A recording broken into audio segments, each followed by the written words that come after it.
Welcome to Performance Talk with your hosts, Yul Gordon and Chris Costa, where professionals discuss the latest news and developments in the profession and all areas that affect sports performance, strength and conditioning, nutrition, recovery, performance, and much more. Listen now to your host and this week's guest, next on Performance Talk.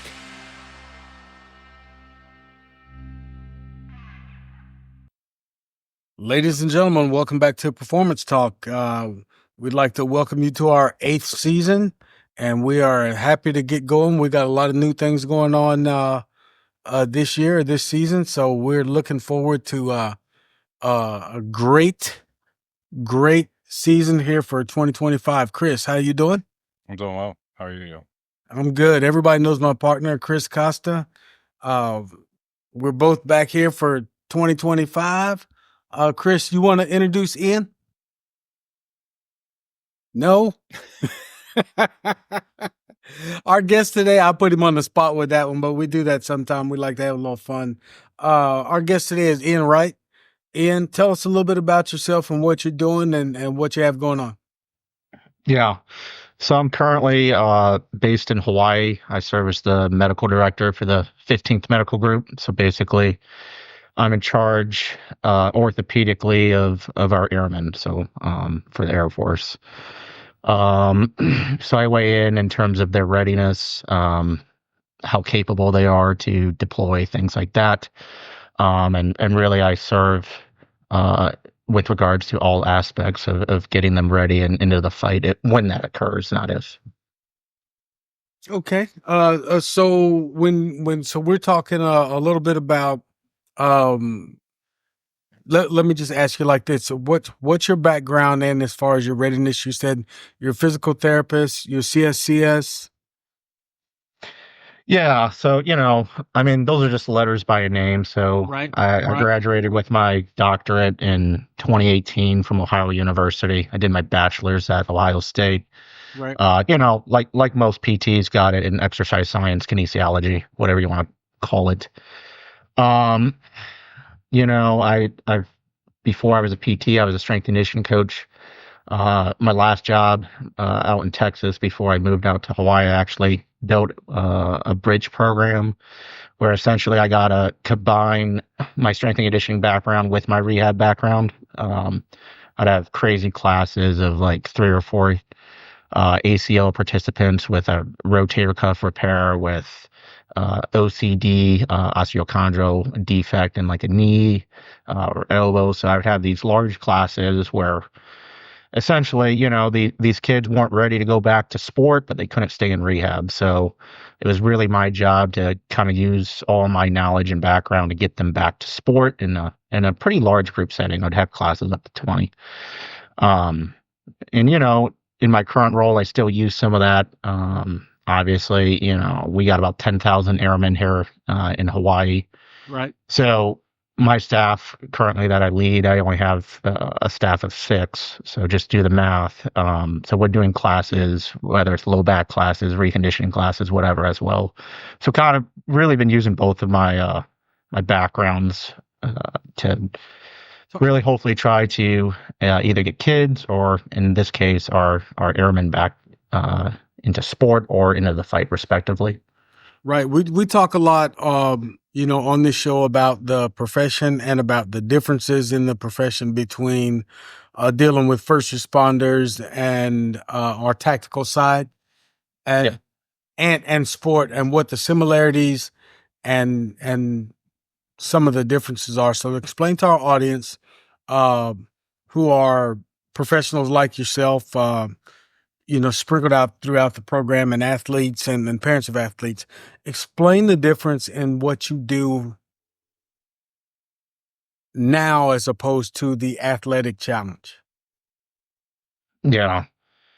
So, not all military or first responders are the same, right? So depending on what they actually do, so how I treat my intel people, right, is very different than, for example, how I treat my TAC Ps, right, up in the 25th base ops at this point, right? Those are the guys calling in airstrikes, right? They have to ruck with 100 pounds on their back 12 plus miles. You know, Right. they got to do some crazy things, right? Versus the dude behind a computer that's, you know, flying a drone or whatever. Right. So, you know, it first starts, you know, with what is the goal? What is their occupation, right? And same thing with an athlete, right? If I'm treating a D lineman, an O lineman, that's very different than me treating a soccer player, right? So it always comes back to, you know, what is the demand of either your sport or what is the Right. demand of your occupation, right? So realizing what that is, what that entails, and you know, the best way to do that, you know, if you're a coach or you're a strength and conditioning coach, you know, on the rehab side of things is go observe, right? Go watch them play. Go watch the team, or in my case, you know, I'll go do outreach with the 19th and 119th fighter group, right? And I'll see what their jets look like, right? For my TAC-Ps, I'll go up to their facility and see what that looks like. You need to understand that first and foremost, and then you could kind of work backwards in terms of deconstructing what those demands are and how you're going to meet that person where they're at to get to where they need to be. Those different demands. We talk about that in sport a lot. Um, I have a little bit of history in the military. As I retired, and I did some of this work there before it became the TSAC-F. Let's talk about all the requirements to get to deal with the military now versus when I came through. I had been training soldiers and airmen and you know Marines for 20 years, and then all of a sudden they're dropped professionally. They're dropped a certification on there. I have the CSCS, but talk about the profession and how we need to kind of, you know, get that screwed down so that everybody understands what the difference is between the certifications and the hierarchy of the certification. If you have any opinion on that. You know, and I'm going to speak broadly here. Yeah, that's fine. It- Certifications are great, right? But at the end of the day, you know, let's just take my PT background, right? I have my SCS, my sports certified specialist, and my OCS, so orthopedic clinical specialist. Right. And those are board certifications that say, hey, you want above and beyond. But at the end of the day, your patients or your kids you're coaching or whatever, they don't know what that means. The only people that know what that mean is in that case other PTs, right? Right. And that's great because you always want to learn and grow and learn, you know, enhance your knowledge as you progress in your career.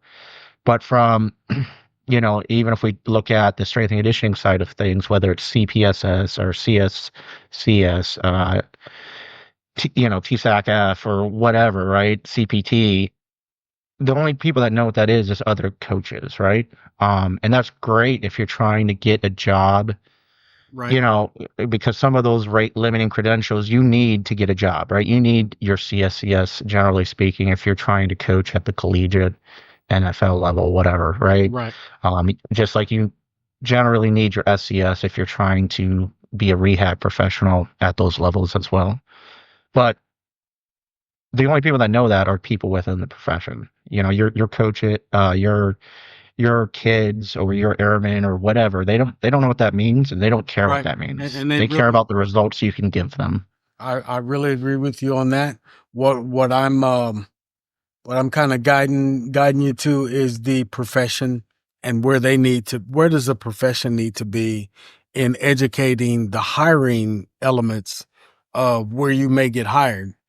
Because a coach may like you, but Yeah, you know, but the AD doesn't know what the what everything means. You know what I'm saying?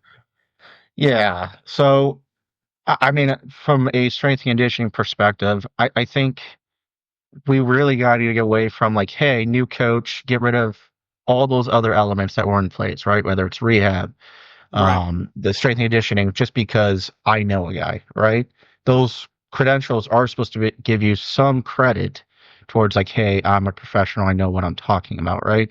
Think about how insane it would be if the commander of my med group, they change out every 2 years. I'm sure you know Right. that.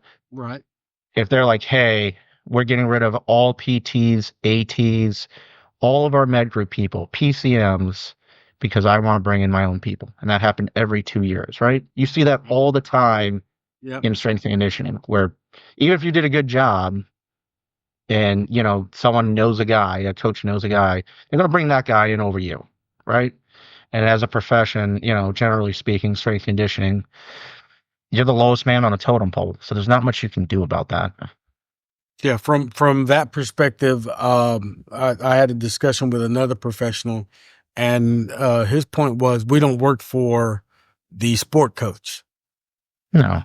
but oftentimes that's how the hierarchy is set up within certain organizations where they put you under the sport coach, and so how do you? You're in a more unique situation because the military has a chain of command, and like you said, that rotates out every 2 to 4 years, and you don't really move. No.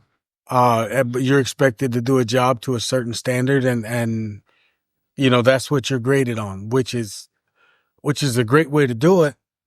Um, I lived in that system for a lot of years, but by the same token, when we're talking about um being professional and understanding where you are versus where the profession is, how do you kind of reconcile that? And you started down that road a little bit with I'm gonna let you go a little further, just how you reconcile that.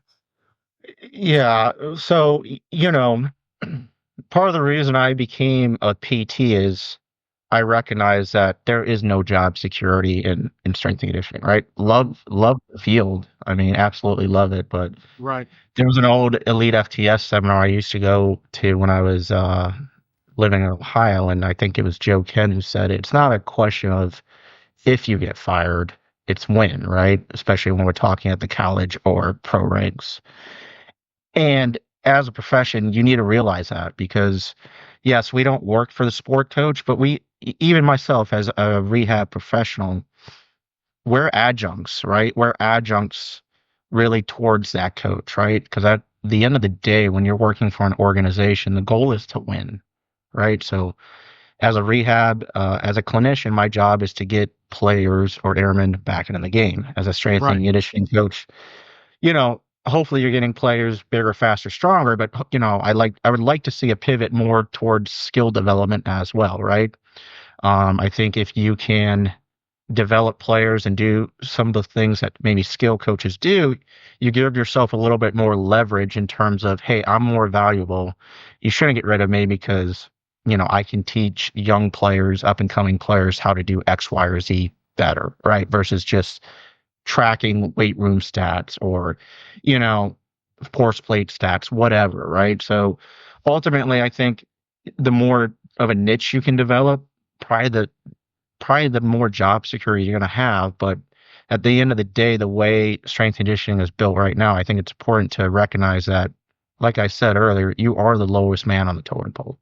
Yeah. It's very much just a favoritism game, even if you're really good at what you do. Well, that's while while I agree with you, probably 85% of that, which means I agree with you. Uh, being the lowest man on the totem pole, uh, when you come out of college is in every profession. The problem is with strength conditioning coaches is how you're viewed all the time.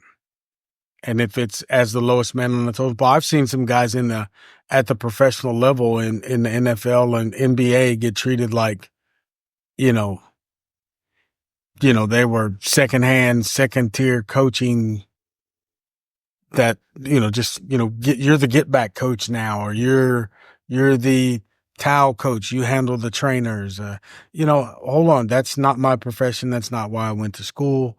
We don't always, um, Chris and I don't subscribe to, um, the the approach that we are less than as far as that goes. So you took the path of physical therapy instead of a straight strength coach. And the biggest reason is what I wanted you to talk about a little bit, and you did. The biggest reason was because you didn't see a path. So how do you see the path for physical therapy? How has that been different from your perspective? I want to say I didn't see a path. Like my entire job before I came to Hawaii, I would see about 400 athletes a month in terms of the program I built. And that was reliant, 50-50 strength and conditioning and rehab. Right now, I'm doing definitely more rehab. The path forward is clear in my mind for strength and conditioning. Even if you're at a high level, right? Whether it's a private high school, a college, pro, whatever, is work for yourself as well. That way, like I said, if you do get rolled up in a coaching staff change, you still have that reputation that you worked for XYZ team, but then you have again a whole nother side of things where you're developing athletes that no one is the boss of but you, right? That's part of the reason I started a continuing education company as well. You should never fall into the trap where your identity is solely based off of the job you have at whatever moment we're talking about, right? Do I identify just as a clinician? No.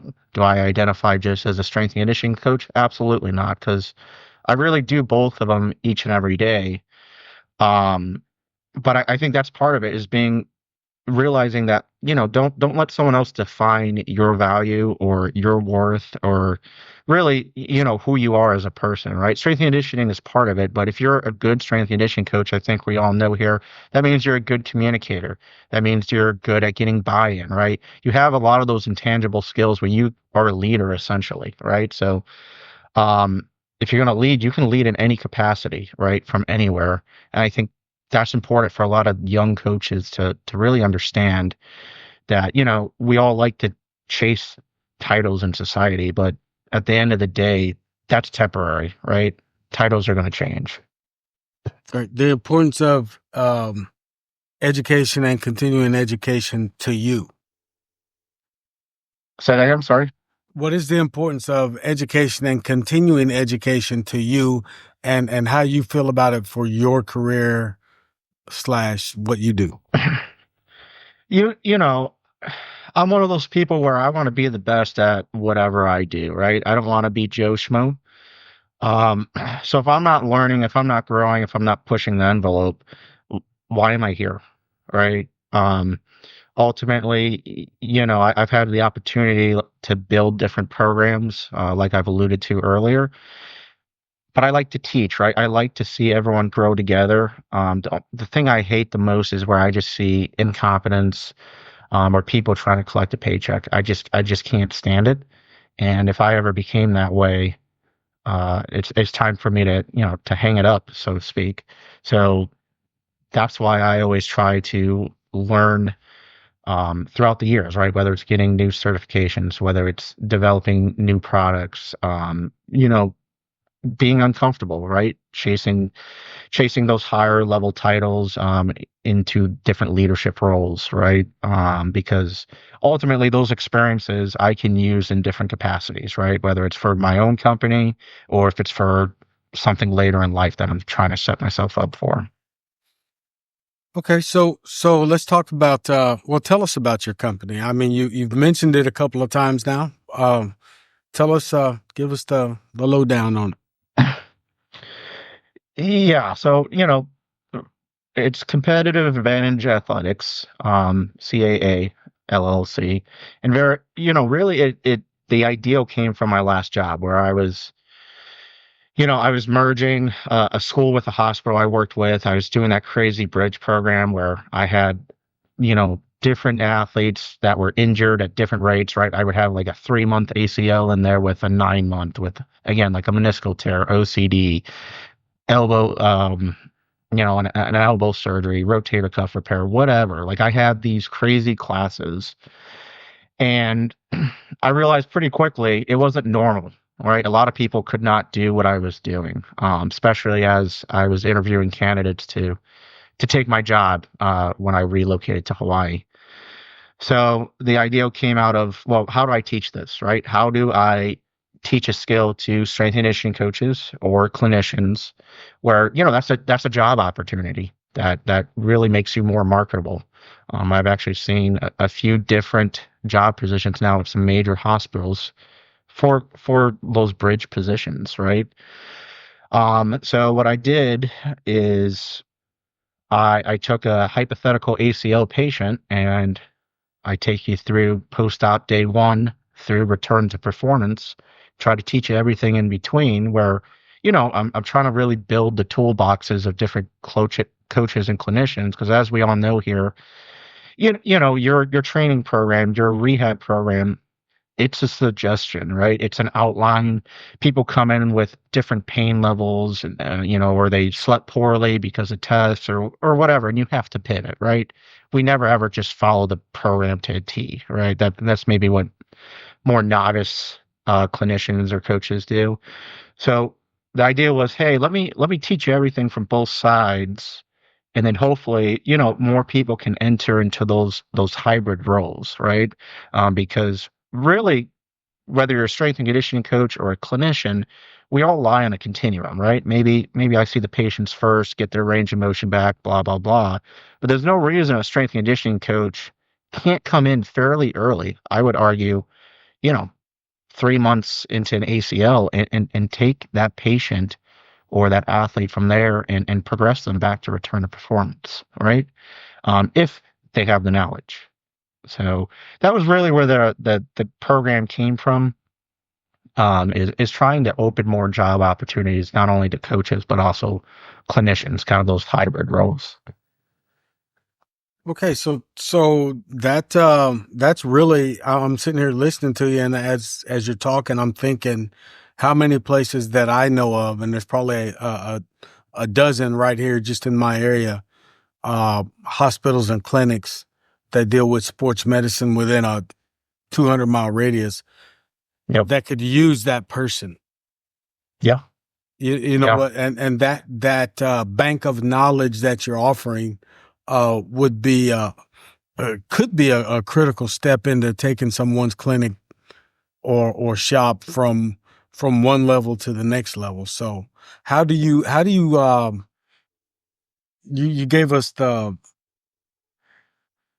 did you give us the website for that, or how does someone get in touch with you?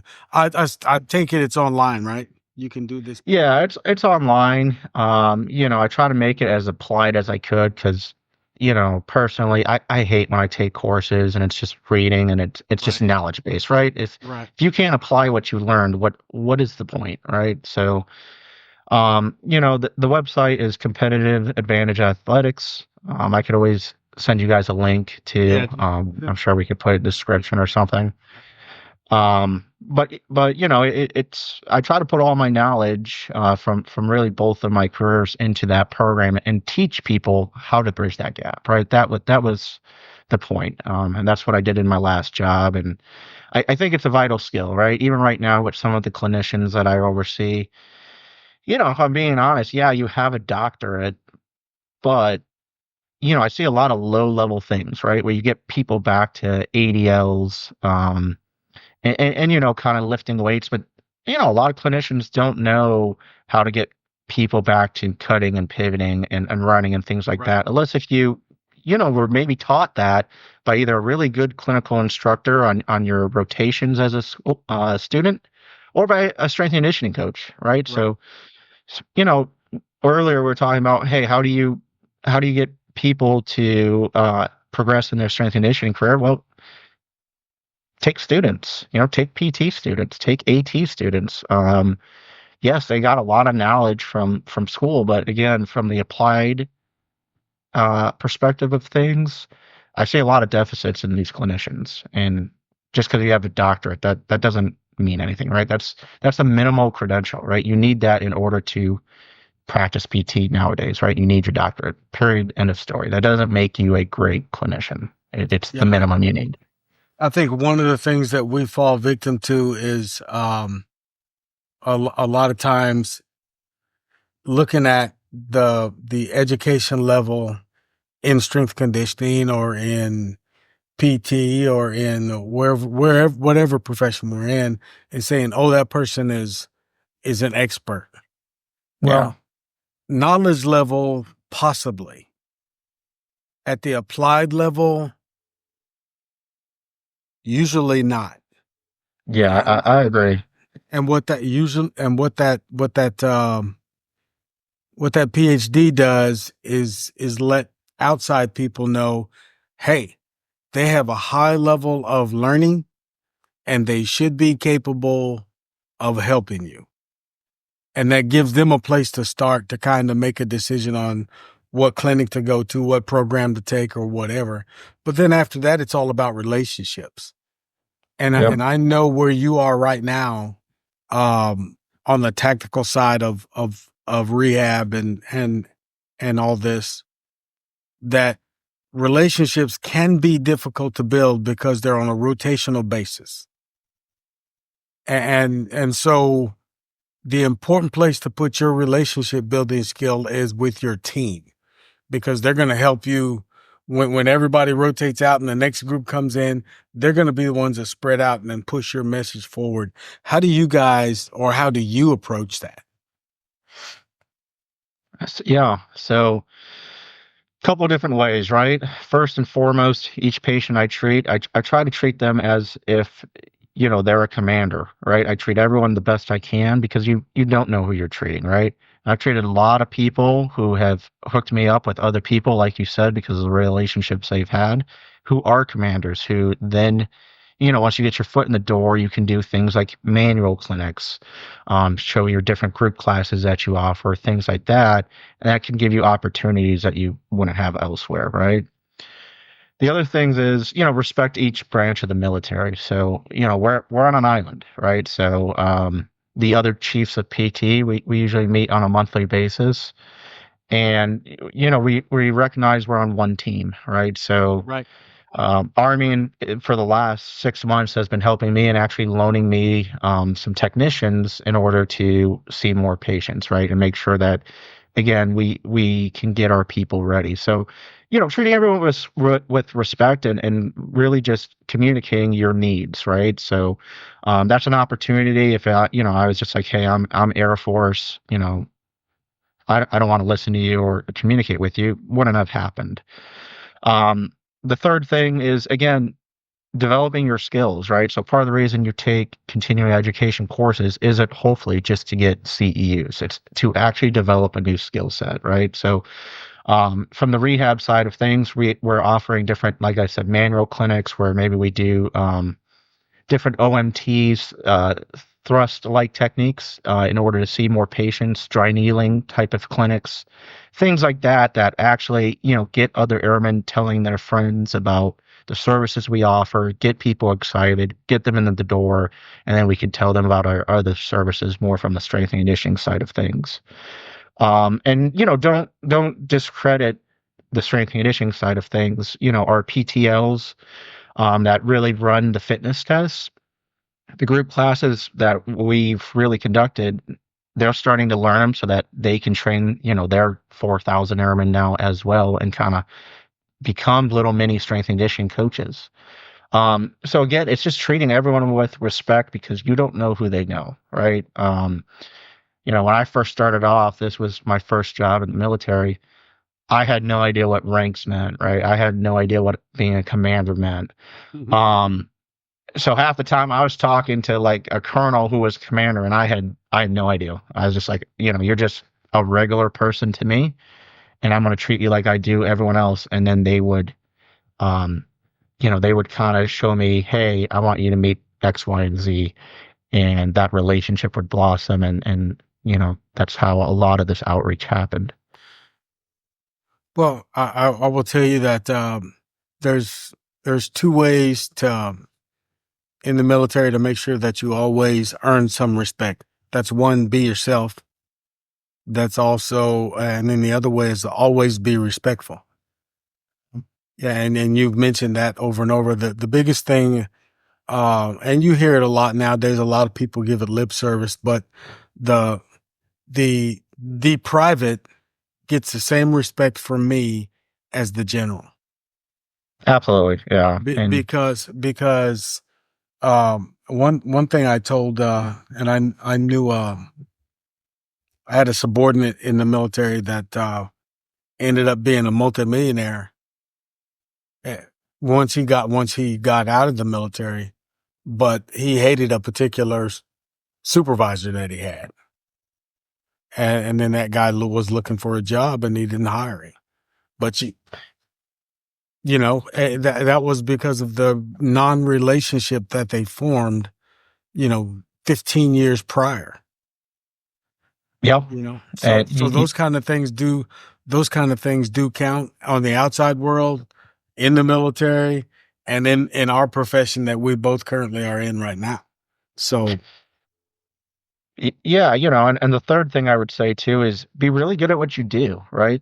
People are going to come back if you're really good, right? If you're just giving them, like you said, lip service, I mean, they know like, hey, I didn't get value out of, that appointment or that training session or whatever. And just think about if that happened to you, why would you come back, right? right. So, when I coach, I'm giving them value of maybe things they've never done before, right? So from a clinician, I know you can't try yourself, right? I know you probably can't do a thrust technique to yourself, right? Chances are I'm going to do that for you because I immediately get buy-in, right? As a coach, I'm probably, I take a little different stance in terms of always doing the basics. I recognize they're the basics for a reason. Don't hear me wrong. But I'm going to show you some other things that maybe you've never done before because, again, if I can make things fun, still get the result I am seeking, I'm going to get buy-in. I'm going to get you excited to actually come see me versus the other way around of being, boring and just repetitive. And that, a lot of your airmen, especially, right, they're known as the chair of force for a reason, right? They don't necessarily want to be physically fit, right? So you need to make things fun, but still get that result, right? And still, challenge them appropriately. So I kind of think in those terms of how do I get you coming back? Because if I can't get you to consistently show up either for your rehab or training, it doesn't matter what I do, right? I'm not going to get the result I desire. I need to get you through the door first and foremost, and then we can have some good discussions. Well, that's we'll continue down that one. It's taking a sedentary, well, I won't call them sedentary, but taking a more sedentary branch of the service and motivating them to move. What are some of the things that you do? Understanding, there's some individuals in the Air Force that are studs physically, Mm-hmm. and Oh, yeah. I know that. But as a overall service, their jobs don't require them to be physical a lot in most cases. I hate to try to lump that in a thing because it's really not there. But if you break everything out, and you say, okay, what's the most physical group in our service? You'd say, the special operations and the infantry and the Army and the Marines, and you'd go a long way before you got to airmen and then the sailors because they're restricted on what they can do. So how do you motivate that person anyway? Yeah. So, and you're not wrong, right? So my wife's in the Army. She's actually a surgeon, right? And her fitness test looks very different than my airman, right? She does the ACFT where, you know, med ball throws, right? Sprint track carries, trap bar deadlifts, right? Airman, basics, right? Mile and a half run, push ups, sit ups, planks, things like that, right? So very different training in terms of accomplishing those goals. So recognizing that. Now, in terms of motivating airmen and getting them to do that, part of it is I'm in a position where, if they can't deploy, right, or they need to be mobility restricted because they're a liability essentially if they did deploy, Obviously, if it gets bad enough or, they can't hit their goals in about a year, we give them 12 months, they could be med boarded out of the military, right? Now, do we always play that card at the beginning? Obviously not, right? That's kind of like an ultimatum. In terms of really motivating them, it goes back to building the relationships. The commanders is what you have to get on board, right? You need to establish relationships with the commanders, whether it's intel, whatever. Because if they're on board, they're going to enact policies that reinforce what you're trying to do. If they're not on board, you need to go and try to get buy-in from each and every airman in that unit or squadron. So the short answer is get buy-in from the commanders, tell them what you're trying to do, tell them what you're seeing. So, a lot of times I can run different statistics for each group and see who's seeing me the most, right? Who is using the most medical, and then I can approach that commander, or someone in a leadership position, and say, "Hey, I'm noticing a trend. How do I help you keep your airmen, physically ready and in the fight, so to speak?" And then we have that discussion. Okay. So let's move on to maybe what you see in the future of physical therapy as it combines and or melds with strength conditioning. So one of the areas I'd like you to touch on is that continuum that you discussed. Right now, it's going to be individualized, of course, because every person is different. But should there be a straw man for it, as far as a general outline for it, or is it something you do for each individual as the situation occurs? It always depends on the resources available to run programs like that, right? So military, as you know, generally speaking, a lot of the money doesn't go to medical or to coaching, right? It goes to things like building planes, building bombs, right? Um, lethality, right? So you're always going to have a resource problem from a coaching or from, a medical perspective. So recognizing that, I've elected to go more general, and then if people aren't getting results, then become more specific, right? So like I said, we have running classes, we have low back pain classes, because that's a huge problem really in the military in general. And we have reconditioning classes that are tailored in this case towards our fitness test. If people aren't getting results, right? And when I say results, we do things like the InBody to measure body composition, things like that. Right. Obviously, we're tracking their times, through testing leading up to their actual fitness test. If we're not seeing results, then we can break up into more specific where, then I could kind of wear my dual hat and either become more of a coach or more of a clinician and try to get that person to hit their goals. So whether it's, to pass their fitness test or whether it's to achieve a certain, body composition, whatever the goal is, or, we have some lifters to hit, some of their lifting goals. I can do that, right? Or I could have someone in my team do that. But just due to the resource problem, we've elected to go from general to more specific versus specific to general. Okay, which makes sense. Yeah. So how does what's the question I had?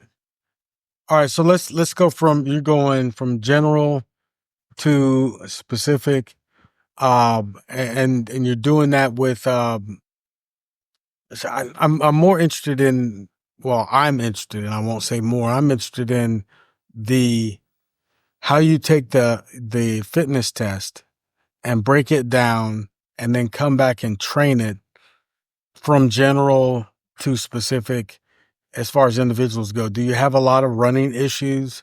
What's the issues you see as a coach, and what are the issues you see as a PT? As a coach, like, are there running issues? Is it a lot of joint stuff? Is it, soft tissue? Yeah. From, just that whole ball of wax. You know what can happen if you get an overuse injury or you're running a lot and stuff starts to break down. Yeah, orthopedically, the biggest issues I see are overuse issues, right? A lot of people, they don't start training for their PT test or whatever till like a month out, which is going to predispose them to Right. issues such as plantar fasciitis, shin splints, different patellofemoral pain syndromes, things like that. You know, individuals that have been in the Air Force or military, for longer periods of times, generally speaking, they're going to have more low back pain than anything else. Different shoulder issues as well, whether it's like a tendinopathy, tenodesis type of thing. And in those people, you're training around those problems, right? So at a certain point as a professional, you have to have a conversation of, maybe you're not doing push-ups anymore. Maybe we need to do a variation of hand release push-ups. Or maybe you're not doing sit-ups anymore because you have a spondy, right? Maybe we need to do planks, or vice versa. Things like that, right? Or a disc pathology, you can't do a sit-up, you need to do a plank. So it's having those conversations and identifying, hey, what components of the test can they actually do, from an orthopedic perspective, and then let's train towards that versus putting everyone in this bucket of you have to do, run sit-ups, push-ups, right? We have other options for that reason. Maybe these people with plantar fasciitis or patellofemoral pain syndromes, maybe they can't run a mile and a half, but they could do the hammer, which is essentially like a shuttle run, right? They can grit their teeth for 10 minutes and do that and be okay. So, having those difficult conversations of, hey, this is what's going on with you. This is where we're at from a medical standpoint, orthopedically, this is what I would recommend, and then training towards that, because at a certain point in life, you're not going to be able to do everything depending on your injury history and things like that. And, that's, kind of piggybacking off of what we talked about earlier.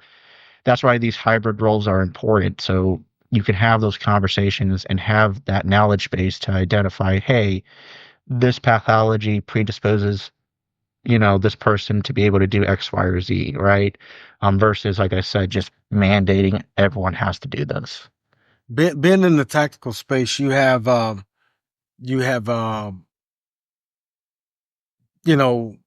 receptive issue, and then how receptive are like certain levels of command to having others or subordinates not all do the same thing. Does that make sense? So I say a group comes in, Yeah. okay, we're doing our APFT today. Everybody generally lines up and goes through the process together. But if you got 5 other people who need to do special things, how receptive are you finding decision makers to that, like a group commander, a squadron commander, look, I need all my guys to do this or whatever the case is, because a lot of guys will get wrapped around, well, he does something different for our APFT, so he's not up to standard. Yeah, generally speaking, where I'm at, people are pretty receptive. Not everyone, but, I would say ballpark percentage, 80% are receptive to like, hey, I'm okay with, everyone here doing this training plan, and then, maybe the NCO is taking that other group of individuals and doing a separate training plan. Now, ultimately, if we're going to have disagreements, which we can, medical and command, I can restrict them. Luckily, in terms of my position, and in terms of, hey, your person can do this, and there's really nothing you can do about it, because again, you're not going to overrule medical, right? Now, obviously, that's not forever, right? I don't want to write a 365 profile for everyone, but if you're having shin splints or something, like I could write you a 30-day profile of like running, right? Maybe you're walking, right, or you're doing some hip switch drills which aren't as impactful, things like that, right? Where medically we can restrict those people, where maybe command is, hey, my way or the highway type of things. But honestly, I don't have to do that often.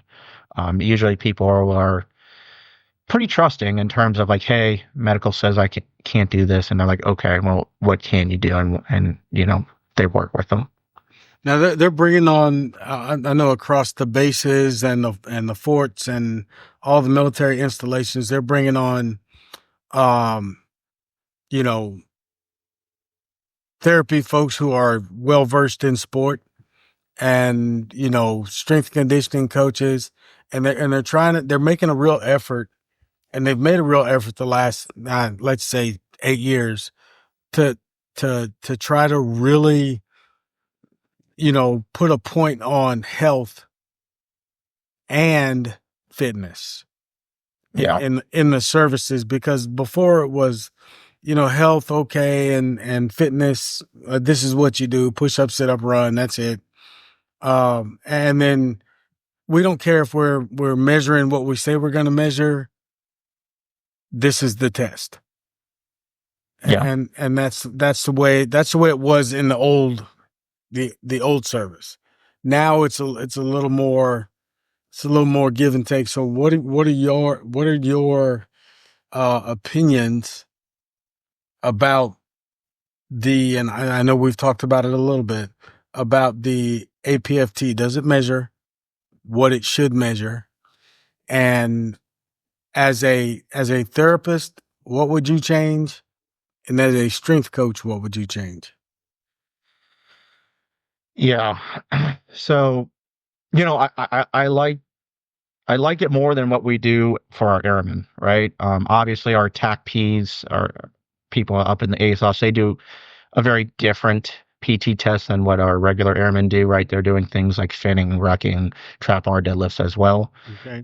It looks, more like the Army, but obviously, they're doing different swimming things for obvious reasons in terms of, they're going behind enemy lines, and, their job descriptions are changing where they're becoming more communications driven, right? They're setting up satellites, things like that, in order to Right. drop a bomb, right? Now for our airmen, I hate it. I get why the Air Force is resistant to changing it, because a lot of the Air Force, again, the job is to sit, right? Sit and do intel, whatever, fly a drone. But I think changing that fitness standard would change the culture of the Air Force as well, where there's no reason you can't do that job and still be fit and still be multi-capable, right? That's the big term people want to use now, because obviously if something's to break out, you need to be able to do more than just your job, because people are going to die. Like, that's just the way it is. So Well, I learned one thing in my service time, and some old guys told me that when I wasn't the old guy. They said everybody in the military fights. Everybody's an infantryman. You could be a contractor. If you're in theater, you get a rifle. Yep. So it would behoove everybody in the service to get in the best type of shape they could get in. Not everybody's going to be able to run 6 miles. No. But you can be physically fit so that you can cover 6 miles. That's what I always told people. I said, you need to be able to cover 6 miles. I don't care how fast you run it. Yeah. But you need to be able to get there. Now, we'll figure out a plan to get everybody there. If I know I got a slower group of people, or people are moving slower, they're going first. So it's all about planning. So that you get out of here, you guys get out of here, and I'll bring my infantry guys and my fighters and my door kickers back last, because they're used to running and they're used to moving and they're the most physically fit. But the other guys are capable, which is what you were talking about earlier. They're capable, and that's what we want, a physically capable service. Let's talk about the lifestyle. I know in the past everybody used to say, "Oh, you're in the service. You're physically fit because all you guys do is work out and run." Well, they don't realize, like the Air Force, a lot of sitting is involved, a lot of waiting, and a lot of nothing. So, talk about the lifestyle in the service. And along with that, Do you work with nutritionists, psychologists, and those people when there's a need? Yeah. So I'm part of the human performance flight, so we have nutrition, we have health promotion. Okay. Um, Obviously, I'll make referrals to mental health as needed as well. And that's part of the reason, we don't have it. We have OST, it's called, where it's a small group of people, usually a PT, strength coach, mental health, that can go out to different units, right, and kind of embed themselves to offer those services. Obviously, Army's doing something similar in terms of H2F, right, where they Right. have all those things and more, including things like athletic trainers. Right. And they actually just got to the island, I want to say like August time. Really? So yeah, so they finally made their way out to Hawaii here. So I think everyone recognizes like, hey, we need to get people up and really ready when something breaks out here. We need to make sure they are multi-capable, but also be able to do more than just the minimum, whether it's from a fitness perspective or whatever. So you asked me what I thought of like the ACFT for the Army. I like it.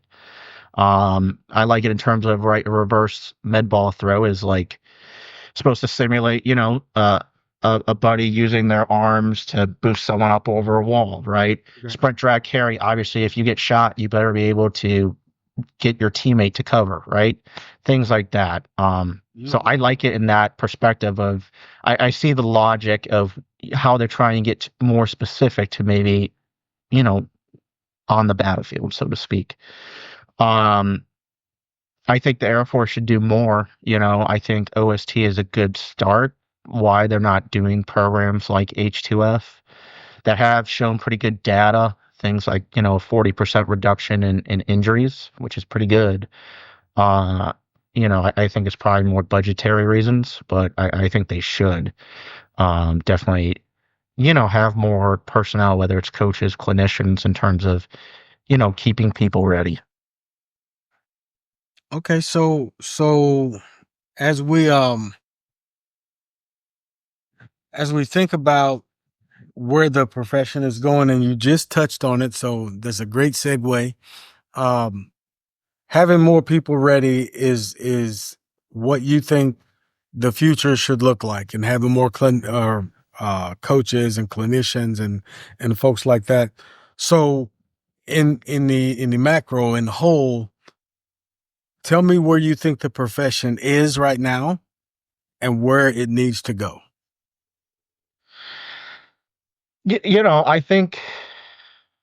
I think strength and conditioning you're asking more about right now, just to I clarify. am asking more about your primary profession, which is rehab.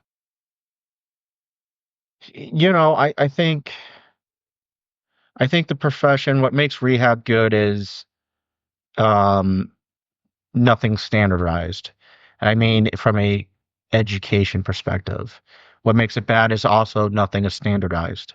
So you got a lot of clinicians out there that know a lot about maybe different fields. So PT, you have vestibular, you have neuro, right? You have orthopedic, sports, acute care. The list goes on. If you threw me in one of those other settings like neuro, I mean, I'm going to look like an idiot. It's not what I do, right? If you throw me into sports orthopedics, I look pretty good. Now, if we look more at sports orthopedics, again, what I don't like is the curriculum is everywhere. The experiences are everywhere, right? How many, I like examples, right? I'll see people with an ACL 12 weeks out, no meniscal involvement.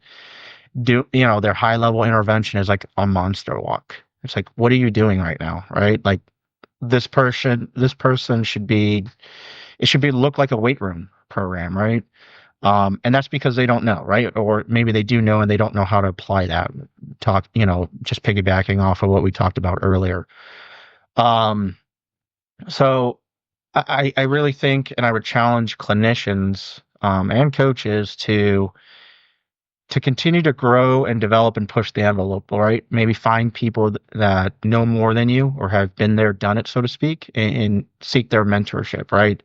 Versus just doing the basics, because you can build a career where you just do the basics and get paid. Because from a DHA perspective, which is the governing organization that a lot of PTs are under in the military, they view us all the same. They view us all as doctors, and they don't care about the quality of care you provide, right?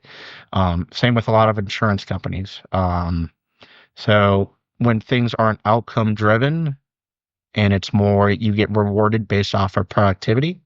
So for example, if I seen, 2 or 3 patients at once and I just put them on a generic program or rehab program, Right. insurance companies, things like DHA reward that more than going one-on-one, individualizing it and making it outcome based, right? Getting a better result quicker, and accomplishing that person's goals quicker, but still safely. They value, hey, productivity over results. And that needs to change, in my opinion, from a clinician rehab standpoint, right? Because that rewards mediocrity versus your high performers. Agree.